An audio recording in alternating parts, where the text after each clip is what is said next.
Le tovaglie sono un neanche come le cristiane, vestono le tavoline come tante robe da mutare, come lo sole e la luna che sono sempre in turno, ferriano come una sciumola lo nostro mondo. Sono fatte di cotone, di seta, di lino, ce n'è di tante tipe, asciugano lo sudore sia delle grandi che delle nicchie. Parano, studiano, si inchiano, si ammogliano, si accattano, si eccano, si levano, si allortano. Le tovaglie contano vere vicende mai scordate, con le colore che alluciano come faibili addomate, tra le manciate appanzate e chili di risate al cuore, e le vecchie fotografie che vivono e mai muoiono.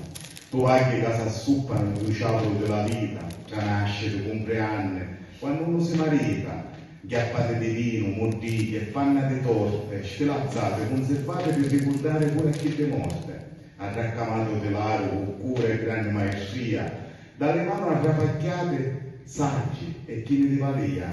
mentre lo mondo dorme e scruscio fa lo vento, salvate a poco dallo settimanile pesciato dallo tempo.